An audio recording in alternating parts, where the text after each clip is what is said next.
Okay, so let's start with some of the models of program planning, the first being evidence-based planning framework, otherwise referred to as EBP framework. There are many phases that kind of map on, if you'll notice, to the generalized model we spoke about in the last set of slides. So phase 1 and 2 really map on to the first portion of generalized model.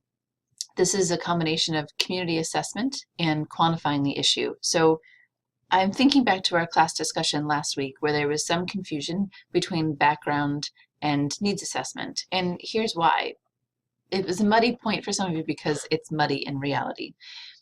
In this model in particular, they're talking about phase 1 being a community assessment. So you're requiring planners to understand community context of the needs themselves. And by that I mean, we don't just need to know the needs specifically, right? It's easy to just write 2 sentences about the needs, but we need to understand the circumstances by which those needs have arisen and why they're maintained in the community. So that would involve information about resources, assets, political, environmental, social demographics that explain those things, right? So in order to understand the needs that might be being put forth by a community, we need to look at phase 2 and or the background, like we talked about last week, in quantifying the issue. This is where we use descriptive epidemiological findings, morbidity, mortality, risk factors, distribution of disease. So you can see that in order to contextualize the needs, we need to understand the background, or in this case, the quantifying of the issue. I hope that helps to maybe clean up the point a little bit more. So once you have the assessment and you have put that assessment in the context or the aggregate experience of a particular community, and sometimes that's even broadened up to the state level or bigger than that, then we need to put together, in this model, in EBP, developing a concise statement of the issue. This is where we pull both phase 1 and phase 2 information together and have it kind of in a clean statement that is really analyzing the root causes of the health problems that are standing out most in the community, both by their declaration and by the statistics that back them up. This concise statement is usually used in this case, in this sequence, in evidence-based planning, to then reach out to either funding sources, or get the buy-in from other stakeholders that this is an issue and here's what it looks like and here's why it exists. Hope that makes sense. In this framework, the next step, phase 4, would then be determining what is known. So this is looking back in the literature. So now that we have an understanding of what the needs are, what they look like in this particular community and why they're there, the root causes, then we need to look to see what has already been worked on in other communities in other parts of the world. You have it that what's been working and what's not working given these particular root causes that have been identified, and what should we think about what evidence is there in the interventions used because of these things that we've noticed. So phase 5 of evidence-based planning framework is developing and prioritizing program and policy options. This is where you take all the information, so 1 through 4 phases. You have all this at this point, kind of a wealth of understanding about the needs, the context, and what the literature is saying about it, who's done what, and how effective has it been. And then you can start ranking, essentially, the interventions or specific action steps. Phase 6 is then developing an action plan based on that prioritized experience you had in phase 5. And this is where you're developing goals and objectives, planning action strategies. This is where I think of strategic plan. This is where you would indicate who's doing what, when, where, how, very explicit, and the objectives, what you're hoping to get out of all of this. And then phase 7, evaluating the program or policy. So this is really, although in almost every model, including the generalized model that we talked about just a few minutes ago, evaluation is always held last. And I know that it has its place there, but I want to just always remind you that evaluation should not be planned last. It should be built in. So when you already have these needs and goals set, when you have goals in hand and objectives spelled out, this is when you should be tackling how you're going to measure those things and build it into the plan itself and the implementation. That way you are actively capturing process and outcome information and not squirreling around at the end trying to figure out, we had these objectives and what did this look like and what indicators do we have to measure? So just word to the wise.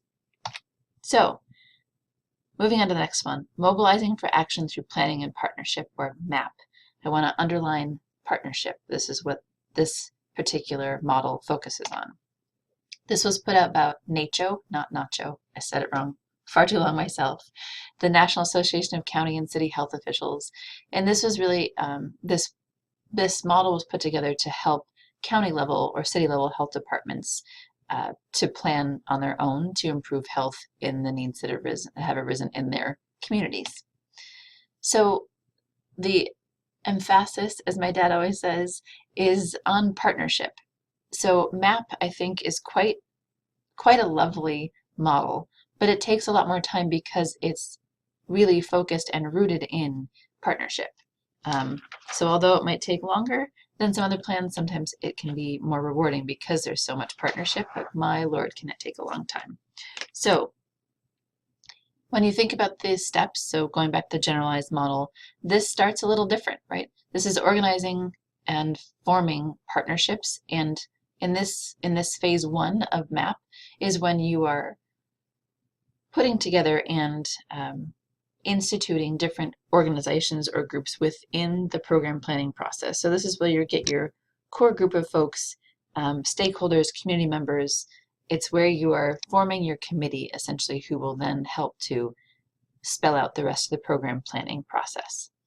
So after you have the group of people or groups of people that you want in one room, which in itself, going back to herding cats, can be a challenge, then there's this visioning exercise. And although this can sound a little granola, I'm a fan, this is where, as this collective, as this group that's come together under the guise of working towards bettering health outcomes, there's this process of defining the vision, defining the values of that group that will help then guide the process. In fact, I was just at a board meeting yesterday, a strategic board meeting planning session, and we did a visioning exercise.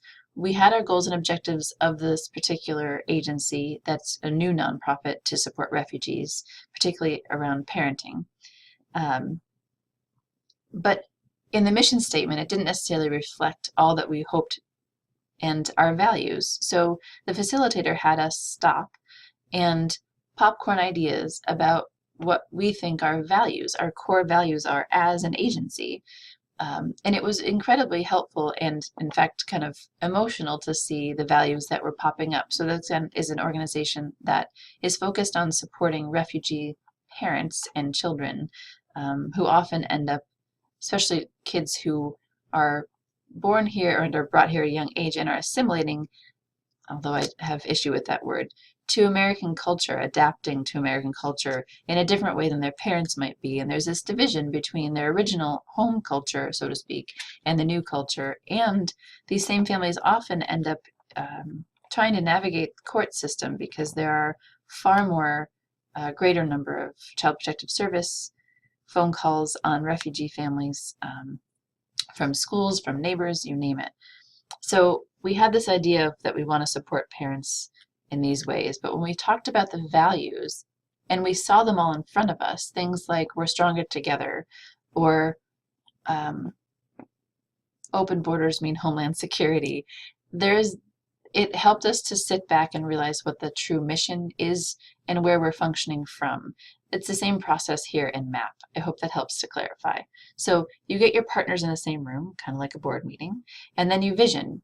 You spell out kind of what you want to see, an ideal world, a good world, good society, and the values that you're functioning from, and then that defines your process, right? You use those values as your guide. The next step are really, it's 4 pieces, 4 MAP assessments: community opinion, health department capabilities, health status, forces of change. There's a lot that goes into this, and we're going to look at a diagram of this shortly, so we'll get back to this piece. But organize, vision, and then these 4 different levels of assessments that will be done so that you can then better understand the needs and the context and the capabilities and resources in that particular community. Identifying strategic issues. So again, this idea of prioritizing, much like we saw in evidence-based program planning framework. Formulate goals and strategies. This is the action plan piece. And then you actually jump into the action by implementation and evaluation. So MAP has this beautiful schematic that I think helps everybody to see what's happening. So along the edges around the outside of the circle, you'll see all the different assessments that were mentioned. So community themes and strengths and assessment of those things.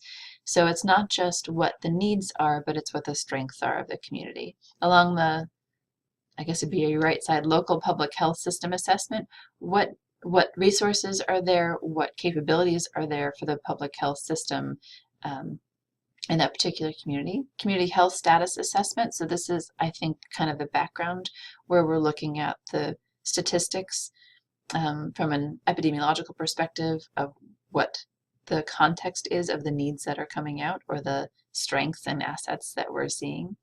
And then the forces of change assessment, and I'm going to refer to my notes because I want to make sure that I'm giving you all that you need to know. Forces of change really includes kind of the legislation, the technology, environmental and social phenomena that impact the community. So when I think of the forces of change assessment, I think of the systems perspective. We're looking kind of on two levels of the system circle, so kind of individual health, but then also the context of the community when talking about the public health system and the strengths and assets already in there. But when I think of forces of change, I think another ring or two outside of those original two circles. All the other forces, the policies, the environment that we're living in, and I think of the political context we're in, I can't help but mention it somehow, that are impinging and or supporting that same community. So it's this systems level perspective spelled out here in the 4 phases of assessment that ring then the process of the MAP program planning, which is the partnership development, visioning, the assessments, strategic planning, formulating goals, and then action and evaluation. So let's take another quick break and we'll get into some others.